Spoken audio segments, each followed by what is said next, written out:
नमस्कार दोस्तों, एक बार फिर से आप सभी का स्वागत है हमारे YouTube channel civil service institute में। आज हमने जो पूरा सेशन लिया है ये पर्यावरण का है, जिसमें कि आपको 2010 से लेकर 2021 तक आरओ एआरओ की परीक्षा, जिसमें प्रारंभिक और मुख्य दोनों परीक्षाओं से जो पर्यावरण के प्रश्न आए वो हमने सारे यहाँ पे लिए हैं। ठीक है, अगर आप ये देखेंगे कि लगभग जो पेपर में पर्यावरण के कितने प्रश्न आते हैं, तो वो ये मानिए आपकी लगभग 2-3 से लेकर के 9-10 तक के प्रश्न जो है हर साल प्रीलिम्स और मुख्य परीक्षा में पूछे जाते हैं इससे। तो आप ये समझ सकते हैं कि पर्यावरण का जो टॉपिक है ये बहुत ही महत्वपूर्ण टॉपिक है, और इससे आप अगर आप अच्छी तरीके से प्रिपेयर कर लेंगे तो ये सीधे सीधे प्रश्न होते हैं, और एक हिसाब से हम ये कहें कि आसान टॉपिक है। अगर आपने पढ़ा है तो सिंपली आप इसको करके अच्छे समय, मतलब कम समय में आप इसको पूरा कर सकते हैं। ठीक है, तो हम इसको शुरू करते हैं वन बाय वन सारे प्रश्नों को। लगभग इसमें आपको 70-80 प्रश्न के आसपास मिलेंगे, जो कि लास्ट ईयर पूरे प्रश्न पूछे गए हैं। तो चैनल को सब्सक्राइब करिएगा, वीडियो को लाइक करिएगा और दूसरों को भी शेयर करिएगा। तो इसमें जो सबसे पहला प्रश्न है, मोनोक्लाइमेक्स थियरी के बारे में बताना है आपको कि मोनोक्लाइमेक्स जो थियरी है ये किसके द्वारा प्रतिपादित किया गया है। मोनोक्लाइमेक्स थियरी यानी एकल चरम सिद्धांत जिसको हम कहते हैं। इकोलॉजिकल सक्सेशन का नाम आपने सुना होगा, जिसको हम कहते हैं पारिस्थितिकी अनुक्रमण। देखिए, इस शब्द की अगर हम बात करें तो इसको दिया था, ये नाम आप नोट कर लीजिएगा, हल्ट ने 1885 में। ये कहाँ के थे? ये स्वीडन के थे। ठीक है, बाद में एफ.ई. क्लीमेंट ने इसकी विस्तृत विवेचना की थी। ठीक है, तो एकल चरम सिद्धांत, अब एकल चरम सिद्धांत होता क्या है ये हम देख लेते हैं यहाँ पे। ठीक है, तो एकल चरम सिद्धांत यहाँ पे लिखा गया है, इसका जो प्रतिपादन किया एफ.ई. क्लीमेंट ने दिया। एक क्या है?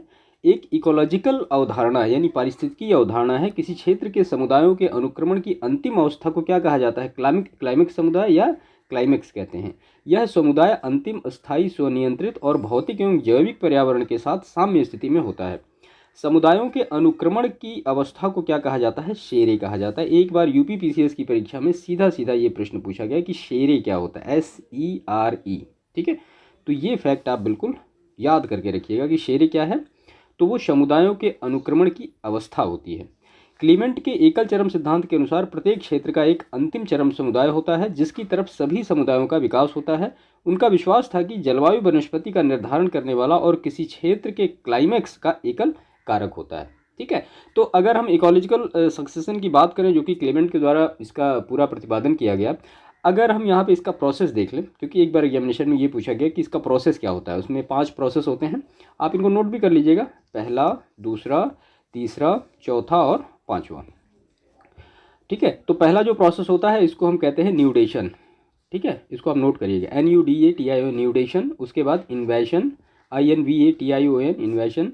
और उसके बाद फिर कंपटीशन होगा, कॉम्पिटिशन, COMPTATION। और उसके बाद फिर क्या होगा? रिएक्शन होगा, REACTION। और उसके बाद फिर स्टेबलाइजेशन होगा। ठीक है, तो ये 5 प्रोसेस जो होते हैं ये इकोलॉजिकल सक्सेशन के लिए इसका एक प्रोसेस होता है। आप ये कह सकते हैं कि इकोलॉजिकल जो सक्सेशन होता है इसका प्रोसेस क्या है, तो ये है न्यूडेशन, इन्वेशन, कंपटीशन और रिएक्शन, उसके बाद फिर स्टेबलाइजेशन। इसका मतलब सिंपल, अगर थोड़ा सा इसको ओपन करना चाहें हम, तो इसका मतलब होता है निर्वस्तीकरण। देखिए, जब भी कोई प्रदेश पे कुछ नहीं होता तो वहाँ पे बिल्कुल फ्री होता है, कोई चीज़ नहीं होती है। उसके बाद फिर बाह्य जातियों का वहाँ पे आगमन होता है, जिसको हम इन्वेजन कहते हैं। वहाँ पे जातियाँ प्रवेश करती हैं, और जब 2-3 जातियाँ आ जाती हैं तो उसके बाद फिर क्या होता है? फिर कॉम्पिटिशन स्टार्ट होता है, भोजन के लिए, आवास के लिए और ताप के लिए, है ना। और उसके बाद जब कंपटीशन शुरू होता है तो फिर उसके बाद फिर रिएक्शन शुरू होती है, यानी एक प्रतिक्रिया शुरू होती है कि स्वयं की और पर्यावरण के बीच में उसका एक प्रतिक्रिया स्टार्ट होगा। उसके बाद फिर लास्ट में सबसे क्या हो जाता है? स्टेबलाइजेशन हो जाता है, यानी स्थिरीकरण हो जाता है, जिसको हम कहते हैं क्लाइमेक्स। कम्युनिटी जो बस्ती वही बस्ती है, दूसरे समुदाय द्वारा प्रतिस्थापित नहीं किया जाता है। तो ये पूरे प्रोसेस हैं इकोलॉजिकल सक्सेशन के, इसको बारे में भी आप थोड़ा याद रखिएगा, ये प्रोसेस याद रखिएगा, कई बार सीधा सीधा पूछ लिया जाता है। ठीक है, तो आई होप चीज़ें समझ में आई होंगी आपको। और ये भारतवर्ष में अधिनियमों के नाम सीधे सीधे प्रश्न में पूछे गए थे, आपको मैच करना था, तो ये भी बहुत ही महत्वपूर्ण डेटा है, कई बार एग्जामिनेशन में पूछा गया है। वन संरक्षण अधिनियम 1980, पर्यावरण संरक्षण अधिनियम 1986, वायु प्रदूषण निवारण एवं नियंत्रण अधिनियम 1981, जल प्रदूषण नियंत्रण अधिनियम 1974। इसके बाद नदी का जल प्रदूषण कैसे मापा जाता है? तो ये मापा जाता है बायोलॉजिकल ऑक्सीजन डिमांड के थ्रू, ये मापा जाता है।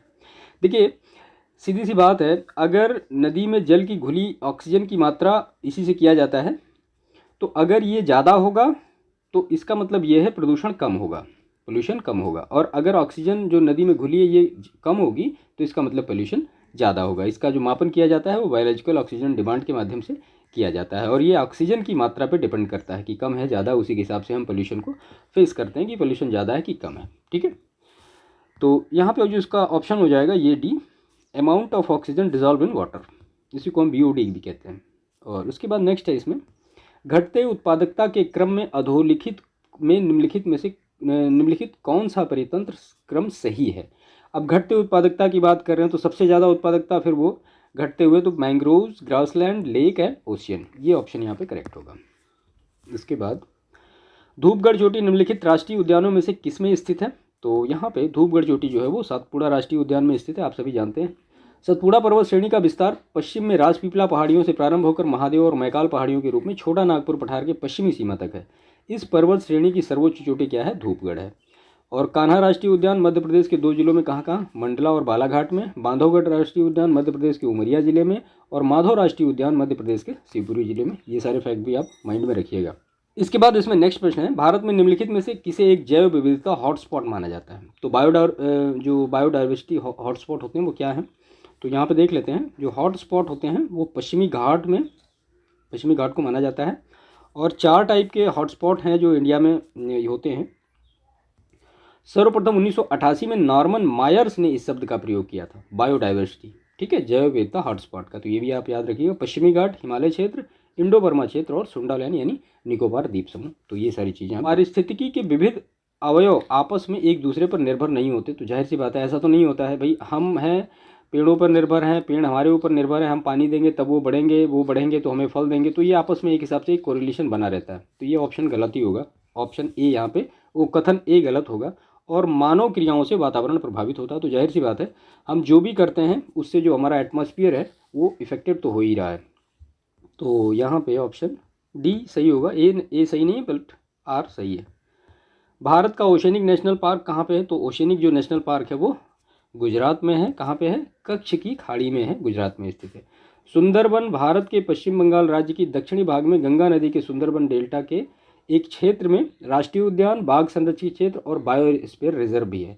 चिल्का झील कहाँ पे है, तो उड़ीसा राज्य में स्थित है और भारत की सबसे बड़ी झील ये है, ठीक है। और निकोबार द्वीप समूह बंगाल की खाड़ी के दक्षिण में हिंद महासागर में स्थित है।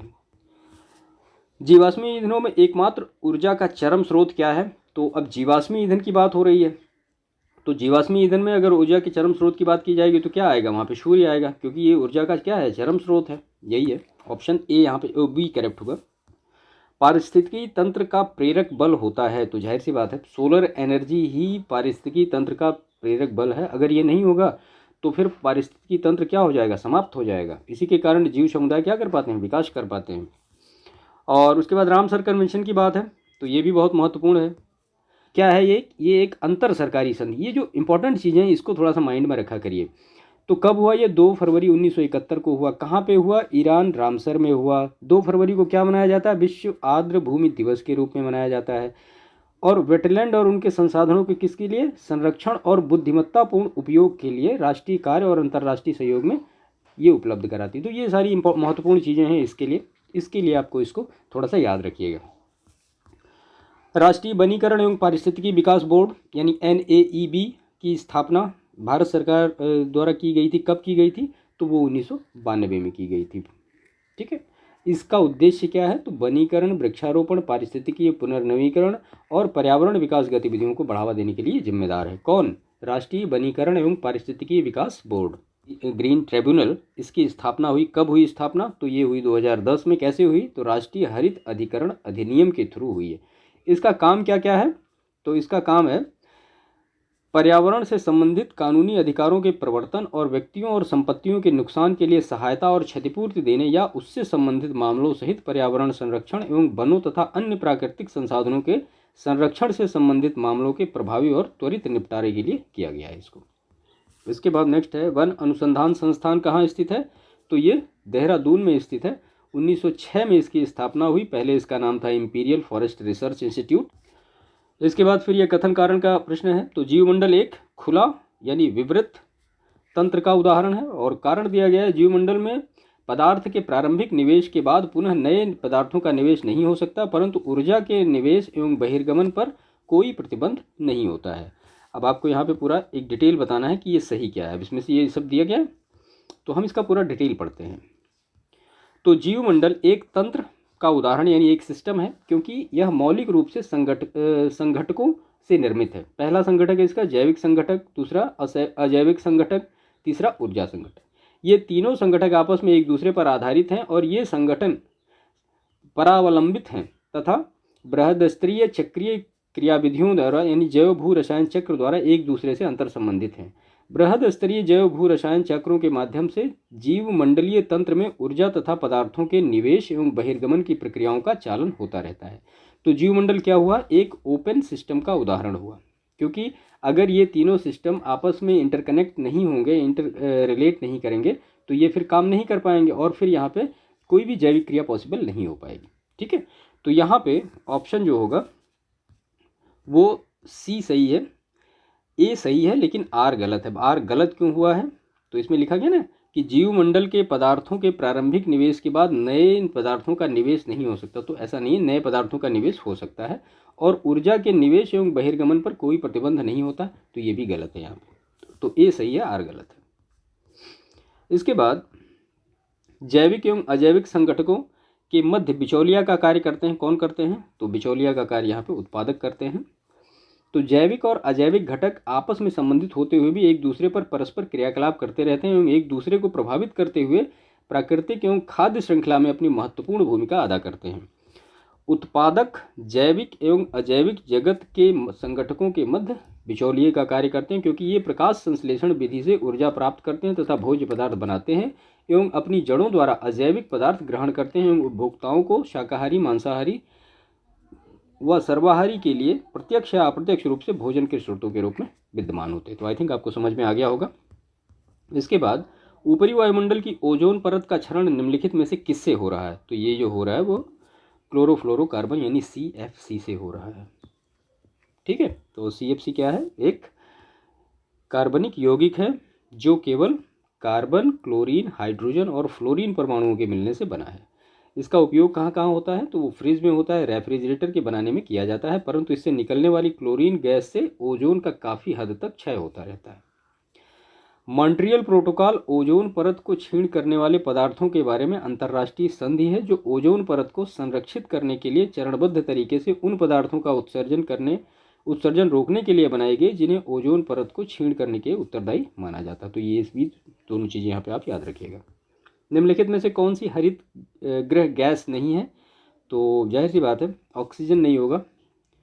हरित गृह गैसें यानी ग्रीन हाउस गैसेस में कौन कौन आती हैं, तो कार्बन डाइऑक्साइड है, नाइट्रस ऑक्साइड है, क्लोरोफ्लोरोकार्बन्स है, मीथेन, जलवाष्प, ओजोन। ठीक है, इसके बाद भारत सरकार द्वारा शुरू किए गए प्रोजेक्ट एलिफेंट से संबंधित निम्न में से कौन सा कथन गलत है, ये पूछा गया है। तो इससे प्रोजेक्ट एलिफेंट भारत सरकार के पर्यावरण एवं वन मंत्रालय द्वारा 1992 में शुरू किया गया एशियाई जंगली हाथियों के वन्यजीव संरक्षण प्रदान करने के लिए केंद्र प्रायोजित योजना है ये। ठीक है, यह प्रोजेक्ट मानव एवं हाथी के टकराव की कमी हेतु विभिन्न दिशा निर्देश जारी करता है। तो इसमें से सही क्या नहीं है कि यह केवल जंगली हाथियों के कल्याण पर केंद्रित है, यह सही नहीं है, बाकी बहुत सारे सही हैं। भारत सरकार ने नॉर्वे सरकार के साथ मिलकर एक जैव विविधता नीति एवं कानून के केंद्र की स्थापना की है। कहाँ पे, तो वो चेन्नई में की है। ठीक है, जिसका उद्देश्य क्या है, तो जैव विविधता नीति कानून के संदर्भ में व्यावसायिक दक्षता और सामर्थ्य अर्जित करना। इसके बाद राष्ट्रीय उद्यान और राज्य दिए गए हैं, कौन कौन से, तो इंताकी राष्ट्रीय उद्यान कहाँ पे है, तो ये नागालैंड में है, बेतला झारखंड में, सिरोही मणिपुर में और गुइंदी तमिलनाडु में। पृथ्वी का सर्वाधिक बृहद पारिस्थितिकीय तंत्र निम्नलिखित में से कौन सा है, तो जैवमंडल सबसे बड़ा है। ये बहुत बेसिक क्वेश्चन है। पृथ्वी का सर्वाधिक बृहद पारिस्थितिकी तंत्र कौन है, वो जैवमंडल है। जैवमंडल सामान्य रूप से पृथ्वी की सतह के चारों ओर व्याप्त एक आवरण है जिसके अंतर्गत जंतुओं तथा वनस्पतियों का जीवन बिना किसी रक्षक साधन के संभव होता है। जीवमंडल में मुख्य रूप से 3 संगठक निर्मित है, कौन, जैविक, अजैविक और ऊर्जा। इसके बाद पारिस्थितिकी तंत्र के संदर्भ में निम्नलिखित कथनों पर विचार करना। आपको 2 कथन दिए गए, इसमें से ये पूछा गया कि कौन सा सही है। तो इसका एक्सप्रेशन हम देख लेते हैं, चीज़ें क्लियर हो जाएंगी। शोपोषी स्तर पर उत्पादन को प्राथमिक उत्पादकता कहा जाता है, जबकि परपोषीय स्तर पर उत्पादन को द्वितीयक उत्पादकता कहा जाता है। उल्लेखनीय है कि पारिस्थितिकी तंत्र में जैविक संगठकों को दो मुख्य भागों में विभाजित किया जाता है, एक स्वपोषी होते हैं और एक परपोषी होते हैं। तो यहाँ पे ऑप्शन सी यानी 1 और 2 दोनों ही सही होगा। एक पारिस्थितिकी तंत्र में ऊर्जा की मात्रा एक पोषण स्तर से अन्य स्तर में स्थानांतरण के पश्चात क्या होती है? तो जाहिर सी बात है वो घटती है। ठीक है, क्योंकि जब भी कोई ऊर्जा मान लिया यहाँ पे 100 है तो ऊपर अगर नेक्स्ट फेज में वो जाएगी तो वो 10 बजेगी। ये किसका? ये लिंडमैन का रूल है। अभी आगे हम उसके बारे में भी प्रश्न देखेंगे। ठीक है, खैर यहाँ पे दिया तो हम इसको पढ़ ही लेते हैं एक बार। रेमंड लिंडमैन ने 10% का नियम दिया था। ठीक है, जिसके अनुसार क्या, एक पोषण स्तर से दूसरे पोषण स्तर में ऊर्जा के स्थानांतरण में मात्र 10% ऊर्जा ही संचित रह जाती है। और ऊर्जा का स्थानांतरण कैसा होता है? तो एक दिशीय होता है, अलग अलग दिशाओं में नहीं होता, ये एक दिशीय होता है और प्राथमिक उत्पादकों से उत्तरोत्तर पोषण स्तरों में जाती है। इस स्थानांतरण में ऊर्जा का ह्रास होता है। इसके बाद निम्नलिखित में से किस प्रकार के वनों में अधिकतम पादप विविधता पाई जाती है? तो उष्णकटिबंधीय सदाबहार वनों में सबसे ज़्यादा विविधता पाई जाती है। ठीक है, भूमध्य रेखा के दक्षिण या उत्तर के लगभग 28 डिग्री के भीतर पाए जाने वाले वनों को उष्णकटिबंधीय सदाबहार वन कहा जाता है। ये वन पादप तथा प्राणियों के विकास एवं वृद्धि के लिए अनुकूलतम दशाएं प्रदान करते हैं, क्योंकि इनमें वर्ष भर उच्च वर्षा और उच्च तापमान रहता है। नेक्स्ट प्रश्न इसमें दिया गया है, निम्नलिखित राष्ट्रीय उद्यानों को सर्वप्रथम में से सबसे बाद कालक्रमानुसार व्यवस्थित कीजिए और पार्क के नीचे दिए हुए सही कोटों से सही उत्तर चुनिए। तो यहाँ पे हम इसका देख लेते हैं कि कब कौन से राष्ट्रीय उद्यान की स्थापना हुई। Jim Corbett 1936, Kanha 1955, Kaziranga 1974, silent valley 1984। तो इसके हिसाब से आप ऑप्शन यहाँ पे मिला सकते हैं। पारिस्थितिकीय पदछाप की माप की इकाई है तो वो क्या है? तो वो भूमंडलीय हेक्टेयर है। एक मनुष्य के जीवन को पूर्ण रूप से धारणीय करने के लिए आवश्यक न्यूनतम भूमि को क्या कहा जाता है? तो पारिस्थितिकीय पदछाप कहा जाता है। यह पदछाप पृथ्वी के पारिस्थितिकीय तंत्रों पर मानवीय मांग का एक मापक है, जिसकी इकाई क्या होती है? भूमंडलीय हेक्टेयर। निम्नलिखित में से कौन छत्तीसगढ़ में स्थित है? तो अंसी राष्ट्रीय उद्यान कर्नाटक में है, बेतला राष्ट्रीय उद्यान झारखंड में, इंद्रावती राष्ट्रीय उद्यान छत्तीसगढ़ में और गूगामल राष्ट्रीय उद्यान महाराष्ट्र में है। तो ये सारी आप याद रखिएगा। फिर वही जैवमंडल आरक्षित क्षेत्र और राज्य से रिलेटेड प्रश्न है। तो सिमलीपाल उड़ीसा में, दिहांग दिबांग अरुणाचल प्रदेश, नोकरेक मेघालय और कोल्ड डेजर्ट हिमाचल प्रदेश में।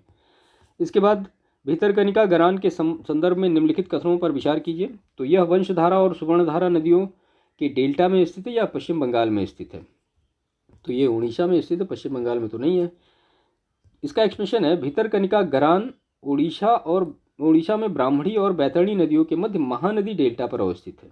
ठीक है, और यहाँ के भितरकनिका राष्ट्रीय पार्क में खारे पानी के मगरमच्छ तथा ऑलिव रिडले पाए जाते हैं। तो यहाँ पे दोनों स्टेटमेंट गलत हो गए होंगे।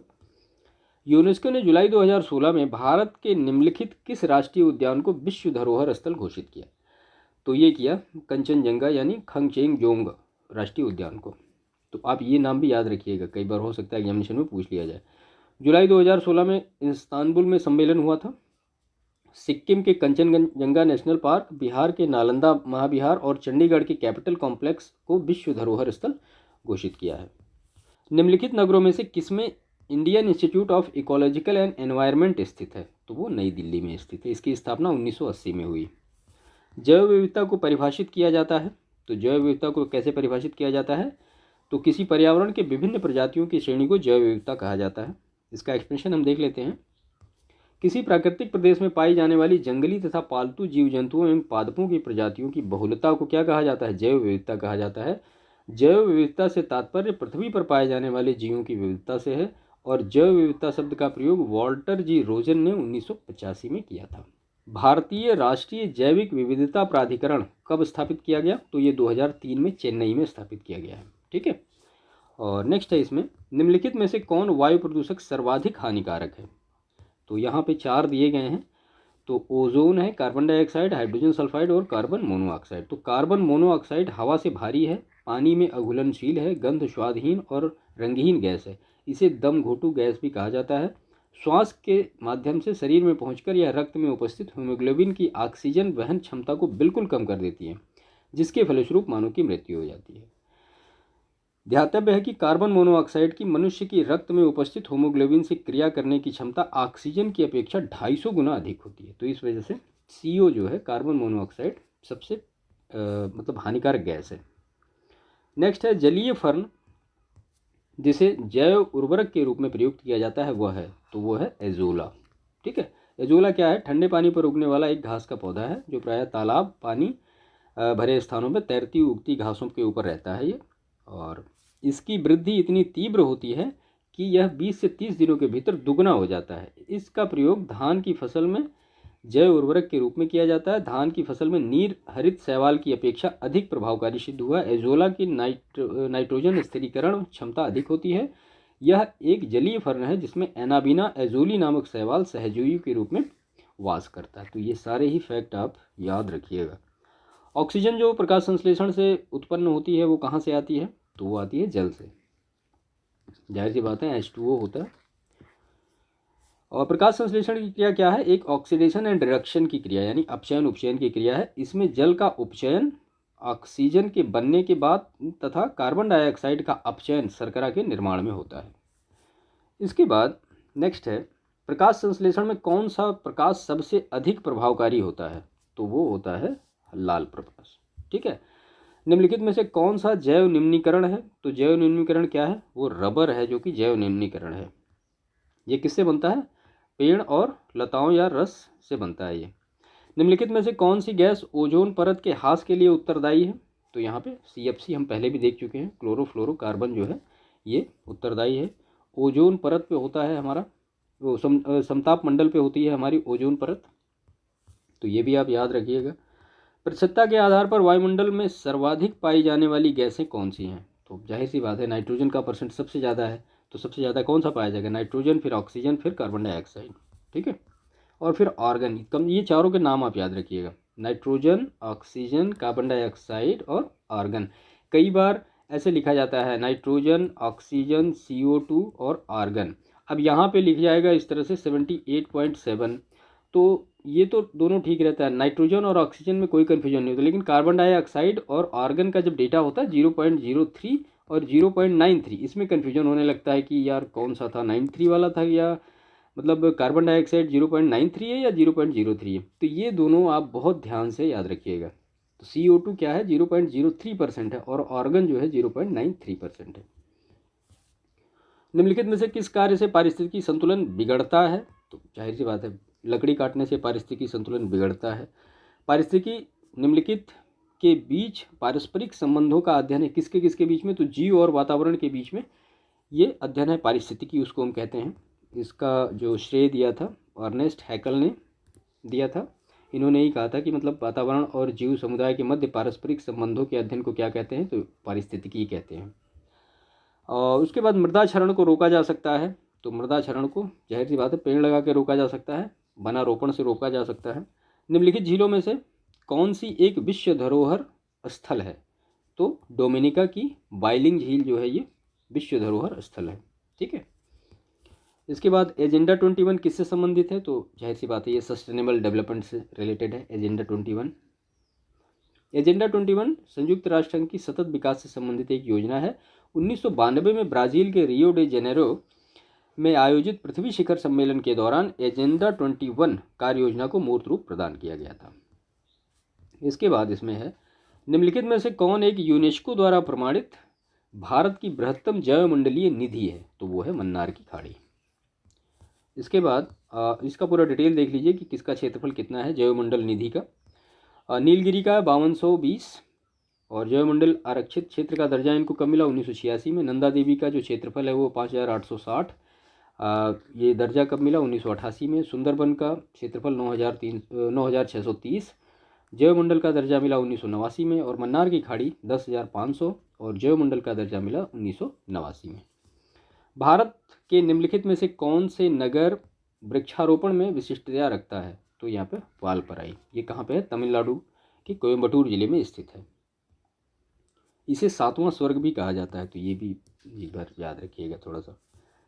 इसके बाद आकाश नीला दिखाई पड़ता है, तो क्यों दिखाई पड़ता है? तो नीले रंग का प्रकाश प्रकीर्णन सबसे अधिक होता है, इस वजह से आकाश नीला दिखाई देता है। इसके बाद प्रदूषण युक्त वायुमंडल को निम्न में से किसके द्वारा स्वच्छ किया जाता है? तो वर्षा के द्वारा स्वच्छ किया जाता है, जिससे धूल, धुआं और जो भी हानिकारक पदार्थ होते हैं वो सब। निम्नलिखित में से कौन सा एक पारिस्थितिकी संतुलन बनाए रखने में मदद नहीं करता है? तो वनों का काटना जो है ये मदद नहीं करता, बाकी वन रोपण, वर्षा जल प्रबंधन, जैवमंडल भंडारण ये सब सही है। भारत में पर्यावरण संरक्षण अधिनियम पारित हुआ, तो अभी हमने ऊपर ही देखा, खैर ये हुआ 1986 में। ठीक है, तो पर्यावरण संरक्षण अधिनियम 1986 में पारित हुआ। इसके बाद निम्नलिखित में से किस एक का संबंध पर्यावरणीय सुरक्षा से नहीं है? तो धरानी विकास, वातानुकूलन, कागज के थैलों का प्रयोग, गरीबी कम करना, आप समझ रहे होंगे इसका नहीं है। इसके बाद स्थायी विकास किसके उपयोग के संदर्भ में अंतर्गत पीढ़ी संवेदनशीलता का घटक है? तो ये प्राकृतिक संसाधनों के संवेदनशीलता का घटक है। इसके बाद निम्नलिखित वृक्षों में से कौन पारिस्थितिकीय मित्र नहीं है? तो ये कई बार प्रश्न पूछा गया है, यूकेलिप्टस को माना जाता है, नहीं है। कथन दिया गया है ओजोन जैविक जीवन के लिए परमावश्यक है, सही है, और ओजोन परत पृथ्वी को उच्च ऊर्जा विकिरण से संरक्षित करती है। तो ये दोनों ही स्टेटमेंट सही हैं, आप समझ रहे होंगे। हाँ, ओजोन परत होती कहाँ? तो ये समताप मंडल पे होती है, इसको याद रखिएगा। भारत का सबसे बड़ा चीता आवास है कहाँ पे? तो वो आंध्र प्रदेश में है। और भारत में जैव भौगोलिक मंडलों की कुल संख्या है कितनी? तो वो 10 हैं। कौन कौन से हैं देख ही लेते हैं। तो इसमें सबसे पहला जो है वो है ट्रांस हिमालयी क्षेत्र, हिमालय पर्वतमाला, भारतीय मरुस्थलीय क्षेत्र, गंगा का मैदान, अर्ध शुष्क क्षेत्र, दक्कन का पठार, उत्तर पूर्वी क्षेत्र, पश्चिमी घाट, अंडमान निकोबार द्वीप समूह और तटीय क्षेत्र है। इसके बाद भारतीय संसद द्वारा जैव विविधता अधिनियम पारित किया गया। कब किया गया? तो वो दिसंबर 2002 में पारित किया गया था, जैव विविधता अधिनियम। इसके बाद इसमें नेक्स्ट है सर्वाधिक अस्थायी पारिस्थितिकी तंत्र यानी इकोसिस्टम कौन सा है? तो महासागर जो है वो सबसे स्टेबल इकोलॉजिकल सिस्टम है। इसके बाद इसमें भारत का एंटार्कटिक और समुद्री अध्ययन केंद्र अवस्थित है कहाँ पे? तो वो गोवा में स्थित है। इसकी स्थापना कब हुई? तो 25 मई 1998 को इसकी स्थापना हुई थी। ये चीज़ें आप याद रखिएगा। वर्तमान में भारत का एंटार्कटिक शोध संस्थान मैत्री और भारती है। इसके बाद हरित गृह प्रभाव मुख्यतः घटित होता है कहाँ पे? तो वायुमंडल में कार्बन डाइऑक्साइड कारण के ही ग्रीन हाउस इफेक्ट स्टार्ट होता है। यहाँ पे लिखा गया है ग्रीन हाउस एक प्राकृतिक प्रक्रिया है जिसके द्वारा किसी ग्रह या उपग्रह के वातावरण में मौजूद कुछ गैसों उस ग्रह उपग्रह के वातावरण के ताप को अपेक्षाकृत अधिक बनाने में मदद करती है। ग्लोबल वार्मिंग का मुख्य कारण कार्बन डाइऑक्साइड गैस है। मीथेन और नाइट्रस ऑक्साइड भी इसी प्रकार की गैसें हैं। एक क्षेत्र के प्रारोहण में समयांतर क्रमबद्ध परिवर्तन को कहा जाता है। तो क्या कहा जाता है? तो उसको अनुक्रमण कहा जाता है। हमने सबसे पहले ही डिस्कस किया था अभी कि इकोलॉजिकल सक्सेशन के बारे में। तो वही बात हो रही है ना, एक क्षेत्र के प्रारोहण में समयांतर क्रमबद्ध परिवर्तन को क्या कहा जाता है? तो क्रमबद्ध परिवर्तन कैसे हो रहा था उसका हमने प्रोसेस देखा था अभी। तो वो देखा था न्यूडेशन, इन्वर्शन, कॉम्पिटिशन, रिएक्शन और स्टेबलाइजेशन। इसके बाद जैव विविधता के संदर्भ में निम्नलिखित में से कौन सा क्षेत्र हॉटस्पॉट माना गया है? अब 4 हॉटस्पॉट के नाम हमने देखे अभी यहाँ पे। तो यहाँ पे पूर्वी हिमालय का नाम दिया गया है, बाकी जो चारों ऊपर डिस्कस किए गए हैं आप उनको एक बार याद रखिएगा। खैर यहाँ भी लिखा है। तो 4 जैव विविधता हॉटस्पॉट कौन कौन से हैं? पूर्वी हिमालय, पश्चिमी घाट, म्यांमार भारत सीमा और सुंडालैंड। हॉटस्पॉट शब्द सर्वप्रथम नॉर्मन मायर्स ने 1988 में दिया था। इसके बाद भारत के बड़े नगरों में वायु प्रदूषण का सबसे बड़ा स्रोत क्या है? तो वो परिवहन खंड जो है ये सबसे बड़ा स्रोत है। इसके बाद नेक्स्ट प्रश्न, निम्नलिखित में से कौन सा भारत सरकार की जलवायु कार्य योजना यानी क्लाइमेट एक्शन प्लान के 8 मिशन में सम्मिलित नहीं किया गया है? तो वो आणविक ऊर्जा नहीं सम्मिलित किया गया है। अब जलवायु परिवर्तन पर राष्ट्रीय कार्य योजना के बारे में हम देख लेते हैं। 30 जून 2008 को नई दिल्ली में जलवायु परिवर्तन पर राष्ट्रीय कार्य योजना का शुभारंभ किया गया। इस कार्य योजना में 8 प्राथमिकता वाले राष्ट्रीय मिशनों पर ध्यान केंद्रित करना था। कौन कौन से हैं वो? तो पहला सौर ऊर्जा, ऊर्जा क्षमता बढ़ाना जिसके अंतर्गत शहरी तथा औद्योगिक कचरे से ऊर्जा उत्पन्न करने की तकनीक तथा वेस्ट मैनेजमेंट का विकास करना, धारणीय कृषि mission, water mission, sustaining the Himalaya ecosystem mission, green India mission, और उसके बाद सस्टेनेबल हैबिटेट मिशन और रणनीतिक ज्ञान मिशन। तो ये सारे 8 कार्य योजना है। वर्ष 2012 में जनवरी माह में वह कौन सा मौसमी कारक बना था जो उत्तर भारत में असाधारण ठंड का कारण बना? तो वो ला नीना था। इसके बाद नेक्स्ट प्रश्न है निम्नलिखित में से कौन सा एक वायु प्रदूषण के जैविक सूचक का कार्य करता है? तो लाइकेन है। एक थैलोफाइटा प्रकार की वनस्पति है जो कवक और शैवाल दोनों से मिलकर बनी हुई है। इसके बाद मोबाइल तथा ऑटोमोबाइल ने भारतीयों विशेष रूप से ग्रामीण क्षेत्रों के लोगों को सामाजिक जीवन में निम्नलिखित में से किसके संबंध में एक क्रांति ला दी थी? तो लोगों के आवागमन के संबंध में, लोगों को जुड़ाव के संबंध में, लोगों की संवेदनशीलता के संबंध में, सभी में आप समझ रहे होंगे। इसके बाद निम्नलिखित ईंधनों में से कौन सा न्यूनतम पर्यावरणीय प्रदूषण उत्पन्न करता है? तो हाइड्रोजन जो है अभी ये न्यूनतम पर्यावरणीय प्रदूषण उत्पन्न करता है इनमें से, इनकी अपेक्षा। इसके बाद नेक्स्ट प्रश्न है, किन उपलब्धियों के लिए ग्लोबल 500 पुरस्कार दिया जाता है? तो ये पर्यावरण प्रतिरक्षा के लिए ग्लोबल 500 प्राइज़ दिया जाता है, ये यहाँ पे लिखा गया है। इसके बारे में ये देख लीजिए कि संयुक्त राष्ट्र पर्यावरण कोष 1972 में नैरोबी केन्या में स्थापित किया गया था। ठीक है, यह कोष पर्यावरण की सुरक्षा और संरक्षण से संबंधित कार्य करता है। पर्यावरण से संबंधित अन्य पुरस्कार कौन कौन से हैं? तो गोल्डन पांडा पुरस्कार, इंदिरा गांधी पर्यावरण पुरस्कार, महावृक्ष पुरस्कार, और प्रतिवर्ष 5 जून को क्या मनाया जाता है? विश्व पर्यावरण दिवस मनाया जाता है। इकोलॉजिकल सिस्टम के बारे में या इकोसिस्टम के बारे में ये सारे कथन दिए गए हैं, तो यहाँ पे हम इसका एक्सपेंशन देख लेते हैं, सारी चीज़ें क्लियर हो जाएंगी।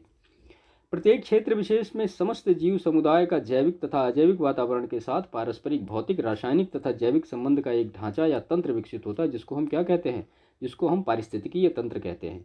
जीवधारियों तथा वातावरण के मध्य स्थापित होने वाले अंतः संबंध निर्भरता पर आधारित पारिस्थितिकी तंत्र की सर्वप्रथम संकल्पना एजी टांसले ने की थी। यह एक गतिक या क्रियात्मक अवधारणा थी जिसमें जीवों और उनके वातावरण के मध्य विभिन्न पदार्थों के आदान प्रदान का क्रम चलता रहता है। वियोजक कार्बनिक पदार्थ को अकार्बनिक पदार्थ में अपरिवर्तित करता है।